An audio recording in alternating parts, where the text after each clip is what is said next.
નમસ્કાર મિત્રો, હું મોહન ગઢવી ગુજરાતી દુનિયા યુટ્યુબ ચેનલમાં ફરી એકવાર આપ સૌ મિત્રોનું હાર્દિક સ્વાગત કરું છું. મિત્રો, યશસ્વી પ્રધાનમંત્રી નરેન્દ્ર મોદીજીને લઈને નરસિંહ રાવે હોશ ઉડાવી નાખે એવી ભવિષ્યવાણી કરી છે. પાકિસ્તાનને લઈને નરસિંહ રાવે શું કહ્યું છે? શું ઇસ્લામ ઉપર ખતરો મંડરાઈ રહ્યો છે? શું ઇસ્લામ જ ઇસ્લામના ખાત્માનું કારણ બનશે?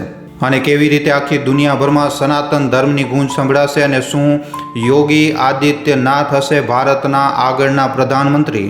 આખરે કેવી રીતે પીએમ નરેન્દ્ર મોદીજી 2024ની ચૂંટણી જીતી ચૂક્યા છે, આમ છતાં પણ આવનારા સમયમાં એ પ્રધાનમંત્રી નહીં રહે? તો ચાલો મિત્રો, બધા પ્રશ્નોના જવાબ વિસ્તારથી જાણવાની કોશિશ કરીએ. વિડીયો ખૂબ જ ખાસ છે, માટે વિડીયોને છેલ્લે સુધી જોવા તેમજ લાઇક અને શેર કરવા ખાસ વિનંતી. અને જો તમે આ ચેનલ ઉપર પહેલી વાર આવ્યા છો તો હમણાં જ ચેનલને સબસ્ક્રાઇબ કરી લેજો. તો ચાલો આજનો આ મહત્વપૂર્ણ વિડીયો શરૂ કરીએ. મિત્રો, એક સમય હતો જ્યારે રૂસના રાષ્ટ્રપતિ વ્લાદિમીર પુતિન આખી દુનિયાના સૌથી લોકલાડીલા નેતા હતા, સૌથી મજબૂત અને શક્તિશાળી નેતા ગણવામાં આવતા હતા. પણ આજની તારીખમાં આ જ સમય છે ભારતના યશસ્વી પ્રધાનમંત્રી નરેન્દ્ર મોદીજીનો. નરેન્દ્ર મોદી આજે એવી હસ્તી બની ચૂક્યા છે કે જેમના પ્રશંસક અને આલોચક બંનેની સંખ્યા ખૂબ જ વધારે છે. નરેન્દ્ર મોદીજીને આજે આખી દુનિયામાં પસંદ કરવામાં આવે છે. આખા વિશ્વભરમાં નરેન્દ્ર મોદીજીની લોકપ્રિયતા લગાતાર વધતી જ જઈ રહી છે. વિશ્વ પટલ ઉપર ભારત અને હિન્દુ ધર્મને અસલી ઓળખાણ અપાવવામાં એક મોટો હાથ નરેન્દ્ર મોદીજીનો પણ રહ્યો છે. આ નરેન્દ્ર મોદીજીનો વર્ચસ્વ જ છે કે ભારતને આવનારા સમયમાં વિશ્વ ગુરુ તરીકે જોવામાં આવી રહ્યો છે. મિત્રો, કદાચ તમે નહીં જાણતા હોય, પણ અમેરિકામાં રહેવાવાળા નરસિંહ રાવ પોતાની ભવિષ્યવાણી અને પોતાના આધ્યાત્મિક જ્ઞાન માટે આખી દુનિયામાં આજે ફેમસ છે.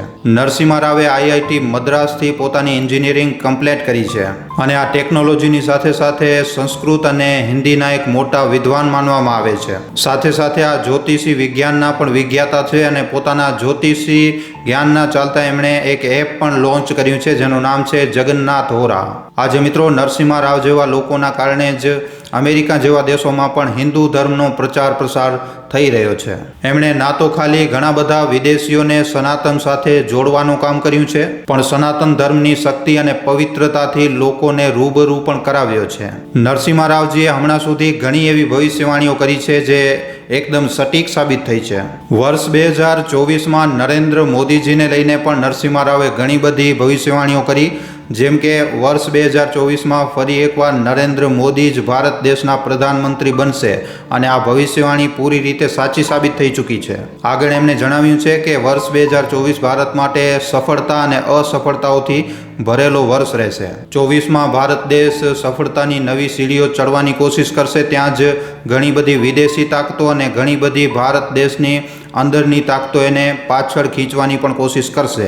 સાથે સાથે ઘણા બધા નવા કામોમાં આપણા ભારત દેશને અસફળતાનો સામનો પણ આ ફેરે કરવું પડી શકે છે. આ સમય દરમિયાન સત્તાધારી બીજેપીને ઘણી બધી મુસીબતોનો સામનો કરવો પડી શકે છે. અરાજક તત્વો પણ પોતાના ષડયંત્રમાં કામયાબ થઈ શકે છે. ભારત દેશમાં આતંકવાદી ગતિવિધિઓ વધી શકે છે અને સાથે સાથે ભારત દેશમાં આંતરિક દુશ્મનોની સાજિશ પણ થઈ શકે છે. બીજેપીની સત્તા ઉપર પણ ખતરો થશે, પણ ફરી એકવાર બીજેપી બધાને હરાવી અને 2029માં પણ સત્તા સંભાળશે. વાત કરીએ 2024ની ચૂંટણી વિશે એમણે શું જણાવ્યું હતું, તો એમણે જણાવ્યું હતું કે 2024ની ચૂંટણીમાં ફરી એકવાર નરેન્દ્ર મોદી જ ભારત દેશના પ્રધાનમંત્રી બનશે. અહીંયા સુધી તો આ સાચું થઈ ગયું, પણ આગળ એમણે કહ્યું છે કે આવનારા સમયમાં પીએમ નરેન્દ્ર મોદી પોતાનો કાર્યકાળ પૂરો નહીં કરી શકે અને યશસ્વી પ્રધાનમંત્રી નરેન્દ્ર મોદીજી કાર્યકાળના અધવચ્ચે જ સત્તાની ચાવી યોગી આદિત્યનાથને આપી શકે છે.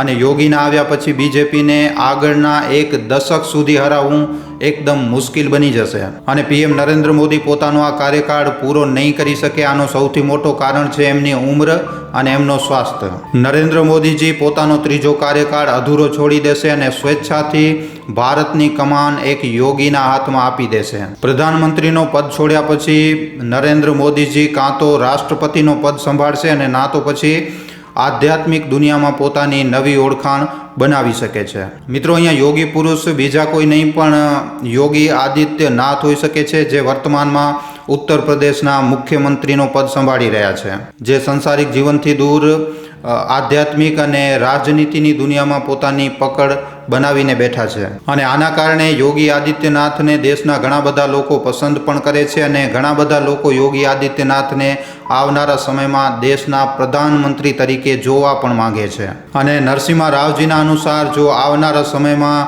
યોગી આદિત્યનાથ ભારત દેશના પ્રધાનમંત્રી બને છે તો વિપક્ષની ગેંગ માટે ખૂબ જ વધારે મુશ્કેલ થવાનું છે. કારણ કે મિત્રો પછી યોગી આદિત્યનાથના આવ્યા પછી ભારતની રાજનીતિમાંથી બીજેપીને હટાવવું લગભગ આગળના 10-15 વર્ષો સુધી એકદમ મુશ્કેલ કાર્ય બની જશે. પણ આવનારા સમયમાં ભારત દેશની સત્તા કોના હાથમાં હશે એ તો આવનારો ભવિષ્ય જ આપણને જણાવશે. નરસિમ્હા રાવે ખાલી નરેન્દ્ર મોદીજીને લઈને જ ભવિષ્યવાણી નથી કરી, પણ ભારતના પાડોશી દેશ પાકિસ્તાન અને બીજા અન્ય ઘણા મુદ્દાઓ ઉપર પણ પોતાની રાય આપી છે.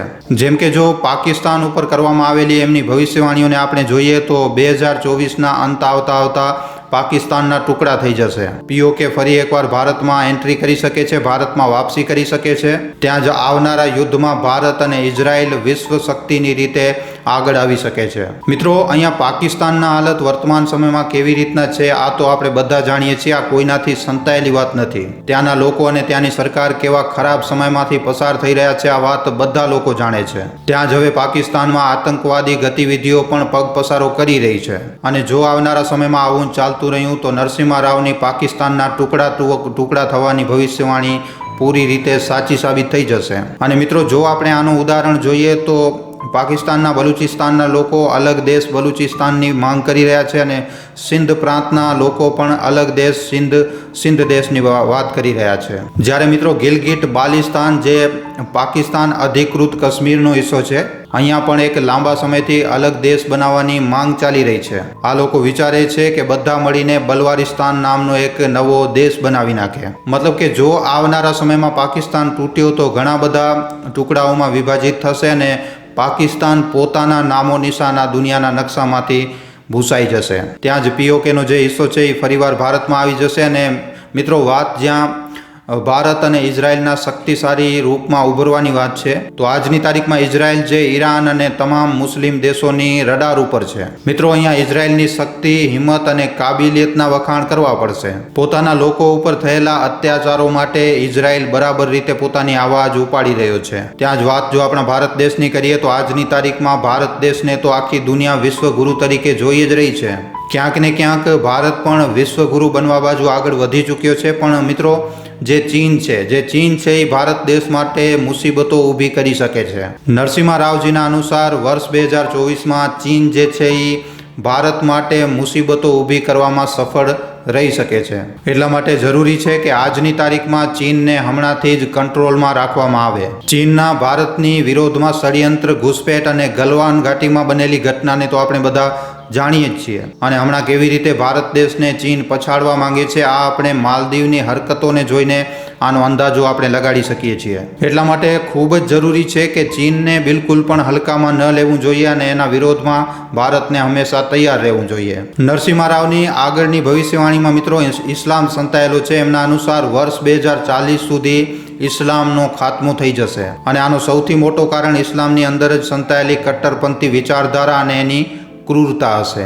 આનાથી પરેશાન થઈને મુસ્લિમો ઇસ્લામને છોડીને પૂરી રીતે નાસ્તિક બની જશે અને આપણું જે મહાન સનાતન ધર્મ છે એનો આખા વિશ્વમાં પ્રચાર પ્રસાર થશે. કારણ કે સનાતન ધર્મ નાસ્તિકો અને વૈજ્ઞાનિક મૂલોને સંતુષ્ટ કરવામાં સફળ રહેશે. આવી રીતે આવનારો જે યુગ હશે એ સનાતનનો યુગ હશે. આખી દુનિયા સનાતનને અપનાવવાનું ચાલુ કરી દેશે અને ભારત દેશની શક્તિ વધતી જશે.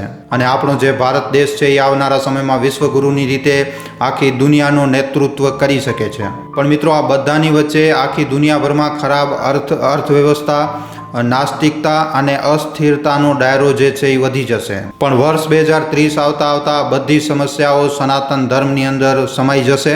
દુનિયા સનાતનના રસ્તાથી પોતાને બદલશે અને સનાતન બની જશે. પણ આખી દુનિયાભરમાં સનાતનની લહેર આવવાથી પહેલા આ દુનિયાને વિશ્વ યુદ્ધમાંથી પણ નીકળવું પડશે. હા મિત્રો, ઘણા બધા ભવિષ્યવક્તાઓની જેમ નરસિમ્હા રાવે પણ ત્રીજા વિશ્વયુદ્ધની ભવિષ્યવાણી કરી છે. નરસિમ્હા રાવજીએ પણ પોતાની ભવિષ્યવાણીમાં વિશ્વયુદ્ધનો સંકેત આપ્યો છે અને સાથે દાવો કર્યો છે કે ત્રીજા વિશ્વયુદ્ધમાં યોગી આદિત્યનાથનો એક મોટો રોલ હોઈ શકે છે. તો મિત્રો, આ બધી ભવિષ્યવાણીઓ ઉપર તમારું શું કહેવું છે, તમારું શું વિચારવું છે? શું વર્ષ 2024 માટે આ કરવામાં આવેલી આ ભવિષ્યવાણીઓ સાચી પડશે? આના ઉપર તમારો શું અભિપ્રાય છે? નીચે કોમેન્ટ સેક્શનમાં લખીને જણાવવા ખાસ વિનંતી. મિત્રો, તમારા માટે એક સારા વિષય ઉપર વિડીયો બનાવવામાં અમને ઘણો જ સમય લાગી જાય છે. માટે આ વિડીયોના બદલે અમે તમારા પાસેથી એક લાઇક અને એક શેરની આશા જરૂર રાખીએ છીએ, કારણ કે તમારી એક લાઇક અને એક શેર અમને આવા જ જાણકારીસભર વિડીયો બનાવવાની પ્રેરણા આપે છે.